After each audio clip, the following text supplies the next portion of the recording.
couple of pieces of information. We're going to have some fun while we do it.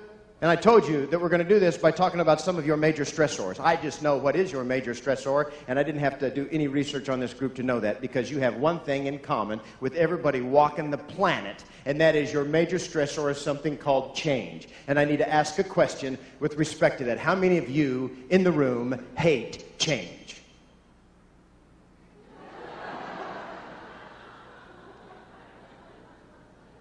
Oh, maybe I should rephrase that. How many of you people in the room think most of the people in the room hate change? Yeah. Okay. Here's the first myth you've got to get over. The mere fact that you don't like change. That's okay. Change is uncomfortable. It's all right for a human not to like change. It runs counter to human nature. I know that you've heard some of these people say, I love change. Have you seen these speakers? I embrace change. Change excites me. I am a change maker. Shut up. You aren't either if you're human. It runs counter to human nature because humans are creatures of habit. And that fact alone will cause you to have an uncomfortable feeling, an uneasy feeling with regards to change. You know you got to change, but you got this gut resistance. That's natural. So the first step is admit the fact that you don't necessarily like change. It's kind of like the first step in a 12-step recovery program, right? You actually have to admit that you have a problem. Right. How many of you are currently in a 12-step recovery program? Always catch a couple of people. So admit the fact you don't like change, all right? Because you're a creature habit. You don't believe me? Did you know you put the same shoe on first every morning? In fact, tomorrow morning you put the other shoe on first. It will mess up your whole day. Did you know you start combing your hair in the same place? You use almost exactly the same number of strokes. You finish combing in the same place. You guys, when you shave, you start shaving in the same place. You finish shaving in the same place. We do it the same way every time. We're a creature habit. When you put your slacks on, did you know you put the same leg in first? I happen to be a left leg painter myself. I do it the same way every time, all the time. Even when you fold your hands, did you know that's habit? Everybody do that. This is the only group exercise we're going to do. Interlock your fingers, fold your hands. Now keep them that way. And look down and notice which thumb is on top. Now, most of you have probably seen this little metaphor done. When I say go, I want you to pull your hands apart, move them one slot so that the other thumb is on top. Ready, go.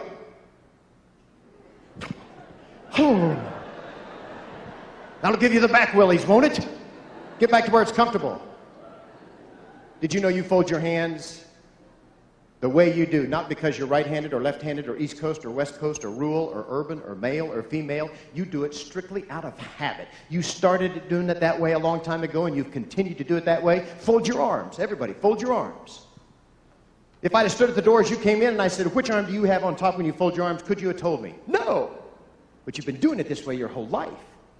When I say go, fold your arms so the other arm is on top. Ready, go.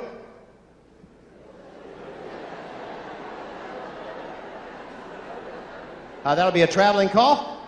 And you're a creature habit, and that's why you fight change, and that's why you hate change. Now, understanding that, also understand it ain't going to go away. And you basically got three responses to change. Your first response is you can't ignore it. Are you working with anybody that ignores change? Got any family members ignoring change?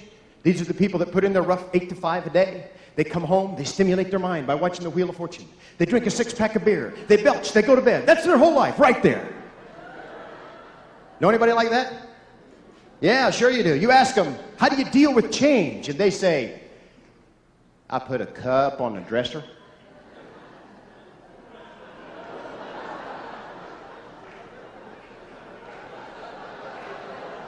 Do we need to break into study groups on that one? You can do that if you want. That's an option. You can ignore change. That's a legitimate response, I know, because a lot of people in the country are doing that. Here's your second option to change. You can react to change. Now, if that's all you do, if all you do is react to change, you will probably survive, but your best case scenario is second place. That's your best case scenario because you're catching up to the competition. You're catching up to the coworkers. You're always trying to just follow. You're reacting to what everybody else does. My dad's favorite saying, the head dog is the sled dog, the only sled dog that gets a different view. Folks, I can't explain all of these. We don't have enough time. You don't want to just be reacting. Sometimes you're forced to. Sometimes you have to react to the conditions of the marketplace or the competition, but that's not your primary objective. Your primary objective is the third category, and you want to create change. That means create new ideas and methods and processes, and you recreate yourself so that you become better every day. And the key to this is that creating change, to manage change, sounds like an oxymoron, but remember, it's one person and one person's job alone. It's an individual motivation issue. It's you, not me, not the leaders, not anybody else.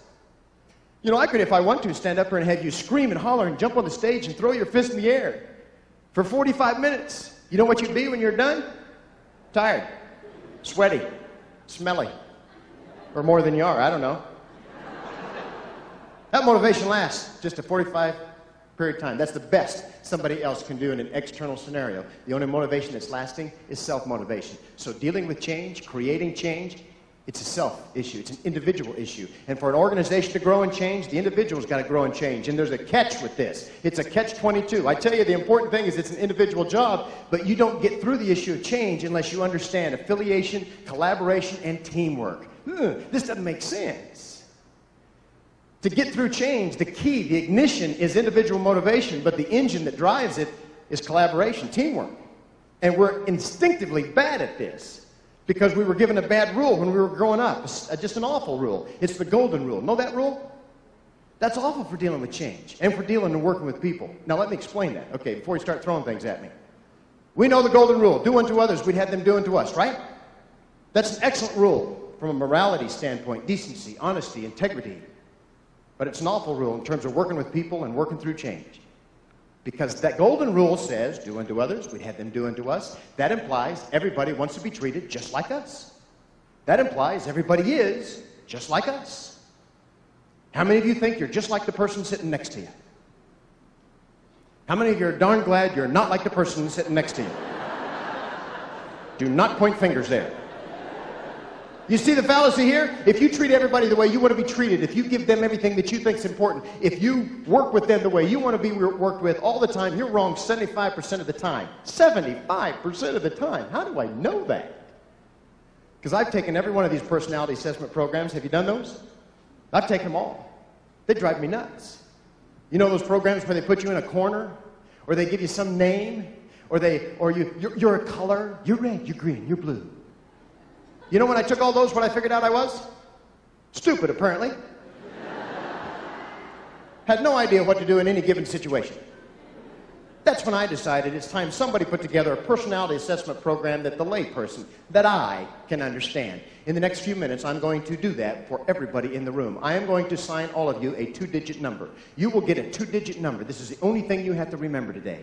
Here's your first number in your 2-digit number. It is an assessment of, an evaluation of, your pace of work, your pace of play. Now you can tell by my speed of speech what my pace is tension. I gotta be going, I gotta be moving, come on, come on. I'm the guy in traffic when my lane slows down. What do? I get in this other lane because this baby's moving. And then this lane will slow down and eventually stop. And then I'll see that other spot in that lane where I was go by. Now what do? I jump back in this other lane because it's moving. Do I get where I'm going any faster? No. You see, I didn't ask you that question. I didn't say, when did you cross the finish line? I didn't say, when did you get the job done? I said, what's your pace at doing it? Those are two entirely different questions. I'm asking you, are you the tortoise or are you the hare? Remember that fable? Who won the race? The tortoise. Who said hare? Wrong fable. The turtle won the race, but you know the point of the story that nobody talks about is that they finished at about the same time. And that's what we do in real life. Fast-paced people don't always get the job done faster because why? Well, we mess up. And then we got to fix what we messed up. And we also get distracted. We'll be charging along, looking around and go, oh, look, the speaker, a microphone. We get distracted. We lose our focus. So it doesn't matter which you are. There's no good or bad. That's the point I'm trying to make. Which are you most of the time? Here's a good way to assess this. How would you normally tackle a project? Personal or work-related? I'm thinking of something right now. Before I left town, I should have mowed my yard. I need to mow my yard. my yard. I need to mow before I left town. I didn't have time because I didn't have 16 minutes, which of course is my personal record.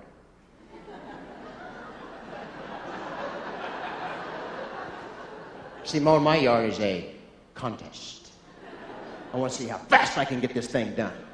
Do I pick up splash blocks and garden hoses out there in the yard before I mow my yard?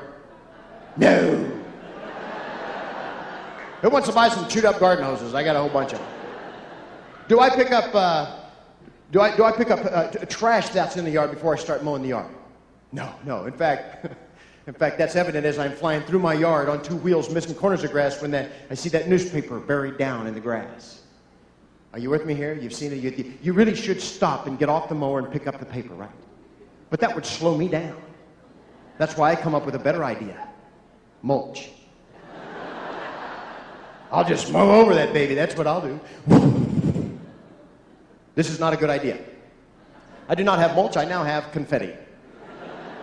I now have to get off the mower, pick up all the little pieces of paper, and of course they're blowing through the cul-de-sac where I live because it's a windy day, and all my neighbors are watching me pick up the piece of paper. You see, my neighbors always watch me mow. They pull out the lawn chair, they get a cool drink, they watch me mow. They watch me mow for the same reason people go to a NASCAR race. Pretty sure there's going to be an accident at some point in time. When I finally pick up all the pieces of paper, it's time to go back and restart the project and finish mowing my yard, and of course the mower will not start. Why? Battery's dead. Should have charged the battery before I started. But that would have taken 45 minutes. So instead I got the jumper cables out and I just jump-started this mower. Now I got a dead mower in the back of the yard and I'm trying to push it to the front. Can you see me? I'm flying, I'm moving, I'm frantic, but I don't get done any faster than my neighbor, who's more methodical, organized, deliberate. He knows it's exactly time to mow his yard. When he mows, how does he know? He measures his grass. Here's a guy with too much time on his hands. He measures his grass. Do I measure my grass? I'll throw a beer bottle out there if I can't see it. Time to mow. It's not rocket science here. The weird thing is we finish at about the same time. What's your pace of activity? There's no good, there's no bad. And on the average, you're all over the scale from time to time. Which are you most of the time?